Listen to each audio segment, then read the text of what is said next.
This is the PTI podcast. Welcome along to this PTI digital podcast. Today I am joined by Bill Bailey, Chief Revenue Officer at Satisfi Labs, and we're going to be talking about communication with sports fans and entertainment fans during COVID and beyond. How are we handling the customer service challenge that's being presented at the moment, and what smart technology can we use to do it? So, Bill, thank you for joining us today. If you wouldn't mind starting off with just an introduction to yourself and then the Satisfi Labs platform. Yeah, absolutely. Bill Bailey. I spent a long time in food manufacturing before I got into sports, and then I spent a long stint helping lead an NBA team in New Orleans, and now have spent the last decade in kind of sports, in the sports entertainment vertical, but in data management, communications in the tech side of sports entertainment. And with Satisfi Labs, it's an amazing platform. So I'm anxious to be here. I've been here about 6 months, and it is designed to be at its core a search engine for a brand, right? So the brands don't always have that kind of ability to have a search engine that's built for them. Fans have, and customers and prospects have a ton of questions. The brand, the building, the sports team, the ski resort, whatever it may be, have answers. Getting the answers in the hands of those fans in a quick manner. In a conversational manner is what we do, right? And if you put that knowledge in one spot, obviously that triggers a lot of e-commerce and a lot of really, really in-depth fan engagement conversations going on with the brand directly, as opposed to through some other third party. Great, and obviously you've got a wide client base and portfolio, particularly across the North American market. So what's been the number one challenge that your clients have been passing back to you in terms of communicating with their fans, supporters, customers during COVID? I think we had a unique perspective in that we got a chance, because our platform sees the actual question that people are asking. We had a unique perspective in the beginning, early days. One of the first companies to see COVID questions come in, to help our clients through what that meant, how to answer questions about that, how to answer when eventually they had to close, and now helping them with disseminating information about the reopening. So we have a kind of a unique perspective that we've been enjoying and really helping our clients. And what we see as the biggest challenge has been the fact that the information's changing constantly, right? It's unknown, and when it does come, it changes. So you need to be very nimble about how you gather that information and disseminate it out. That's been a real challenge for people, along with the fact that the staff who would normally be answering some of those questions directly with clients and fans, unfortunately, many have been furloughed, and just the fact that when information is that sensitive and that changing, it's hard to be consistent anyway with a human staff. So that's kind of the biggest challenges we've seen and helped to answer was that we're a platform that can help you change the answer as you get more information, and in a really consistent way, which helped people a lot. As you say, it's definitely been an inverse challenge between the number of customer service inquiries or inbound inquiries from fans versus the number of staff available to receive them, as companies naturally bunker down through the COVID period while sports aren't being played, etc. And I guess there's been probably more focus placed on sports content, if you like, in terms of engaging people on social with new video or with streaming content, etc. And clubs can kind of see an ROI on that. But to an extent, it's information that fans are craving. Ticket refunds. When's the stadium going to be back open? What happens next if I've done thing X or Y? So how does that play in from a balancing point between content that kind of talks more to fan engagement in the truest sense, if you like, versus information, which is what the fan actually needs to get going?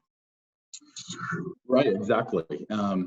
We're seeing this demand for accurate, on-demand information, right? Again, because it's changing so rapidly, the fan wants to get that information.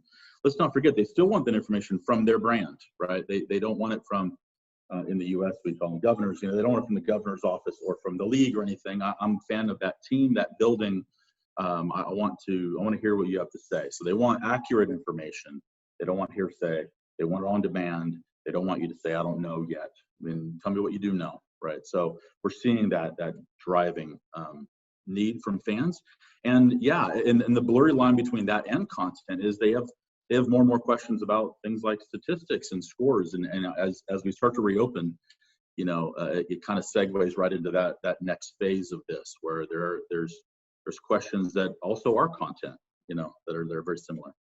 Absolutely. As you say, sports are about to return. In some cases, they have already returned in different pockets around the globe, but largely behind closed doors as a starting point. So what do you guys see as the upcoming trends from a communication point of view as fans start to see sports again, but behind closed doors, and then as they start to return to venues? Yeah, I think in this next phase, which is, if we want to call it the partial fans phase, there's some fans, but may not all of them, or actually, this next phase is going to be no fans, I should say, and we've already seen the ratings jump. You all have, especially in your markets and in the U.S. When there is this sporting event, people watch it, right? There's a lot so that's automatically showing the need and desire for sports. People are very hungry for sports to get back. It's something that's very unifying. So ratings are going to jump. Obviously, where legal, I would predict gambling starts to jump a little bit as well.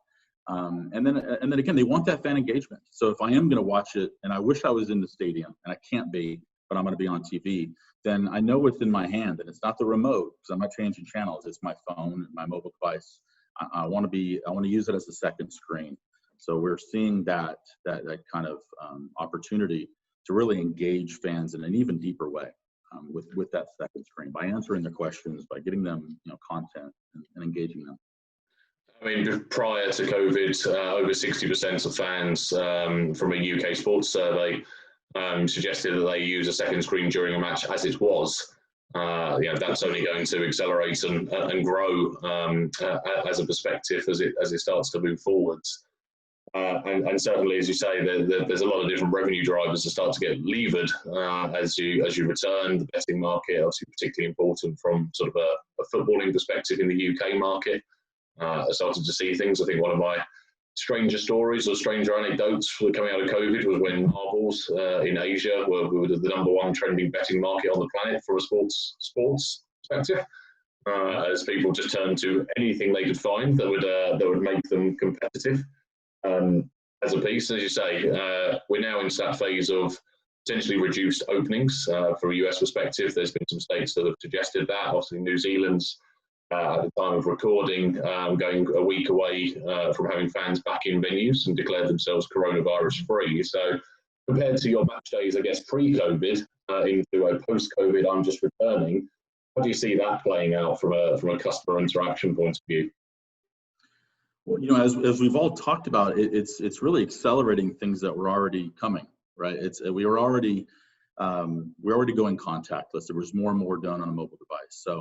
So if you look at the biggest problems that they're facing as they reopen to a limited capacity, or even when it is the new normal, as we start to call it, the ticketing is a big issue with manifest. How you manifest a building to have half the people in it? That's not as easy as it sounds to the general public. And then how do you drive forward on plans that you always had as a team or a venue to go contactless, to do more on a mobile device, and now let's go, it's time. So it's really accelerating that need, and I think that's the biggest thing that that teams and venues will face. And they're grasping it quickly right now, and they're all over the challenge, which is we're long overdue in not having paper money and paper menus and paper tickets and all that stuff, and having to have long interactions with somebody. We're seeing our bots help with things like, I can't quite use my mobile ticket. I'm having a problem with my mobile ticket. Well, good. Let's help you through that without you having to go see a person in the box office and spend 10 minutes within 6 feet of them asking a lot of questions, right? We can help you with that, right? So as you go contactless, what we're seeing is people want that power in their own device. Contactless doesn't mean even I want to touch someone else's keypad or that kind of thing. It's, I want you to empower my device that I brought with me, and let me control my world even inside your building with my device. And we're not that far away from that. We weren't already. There was already plans, and now it's just time to accelerate those. I guess, yeah, absolutely. In terms of the acceleration, I guess it's almost been de-risked. I think a lot of clubs and venues start to look at innovation and think risk, and generally they like to see venue 1 and 2 do it and say, hey, yeah, we can take their learnings, so let's now do it. We'll be venue 3, so we can still be innovative in terms of the time we adopted, but we're not going to be first, so we're not going to make the final mistake, whereas it's kind of de-risk that from, I guess, an executive sponsor's point of view within the business or within the management team, because now you have to, and you accept, therefore, that you might make some mistakes along the way, but that you have to get on with it, and now is the time to embrace it, and you'll get over that kind of innovation curve much quicker as a result of it. So, in sort of, I think you talked about an inverse too of the age of, you know, the age-old story of, well, my fans are too old to embrace all that new technology. Well, now that's exactly the fan that you want to keep the safest, right? So it's now time to shed that old belief, and as you just said, let's get moving. Yeah, that's a great point. Absolutely. So just in closing, Bill, you know, as with the world where it is, and the level of exposure that you guys at Satisfi Labs have had to sports entertainment venues over the previous number of years, but particularly during COVID, what would be the key piece of advice you'd give to a club or a venue anywhere on the planet, really, in terms of getting back to normal, getting the stadium reopened, and how they can communicate with fans? Well, I'll start with the story, and that was I was blessed enough to be part of the New Orleans Hornets leadership team as we brought, you know, the team back from Oklahoma City, where they were post Hurricane Katrina, devastating New Orleans, and that's a microcosm, nowhere as large as COVID on a global scale, but a microcosm of a city that was on lockdown of sorts, on quarantine, people living in their cars. And when we came back, it was a lot of work, and the reward was, and what gives me a lot of hope for what we're going through now, how important sports is going to play in this reopening world, is just the tears in people's eyes of saying, God, thanks for coming back, thanks for believing in us. I really needed to go to a sporting event. It's so unifying, right? So my first advice is have hope. We're going to have sporting events soon, and there's going to be crowds of people, and yes, we're going to take what is the new normal and the best pieces of what we learned from this, as always, and we're going to incorporate it into our life and be better for it.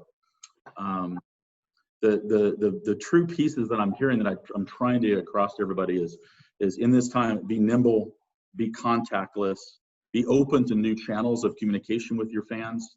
It isn't just about your website, your app. Be open to the things that we're doing with Apple Business Chat and Google Assistant and all the different channels that are out there. Fans want to ask you a question, and they want to feel safe, and they want to do it on the channel they use every day, right? And you should be there listening to them and answering that question quickly. And the other thing is, there's so many people right now having amazing meetings and strike teams figuring out a reopening plan and how exactly they're going to reopen their building or their team. There's just amazing thought going into that. And I want to make sure everyone's putting an equal amount of thought into their communication plan around that reopening. And we're often finding that, you know, that this team of really important, smart people come out of this room with this great reopening plan, and they have not considered how they were going to tell people about it. Yeah. And a communication strategy working in parallel as you're building that is really, really important. Great. Well, Bill, that's all we've got time for today. Thank you for joining us and sharing that insight. You've been listening to a PTI digital podcast. And if you'd like to find out more about PTI or Satisfi Labs, and head over to ptidigitalgroup.com. Thanks for listening.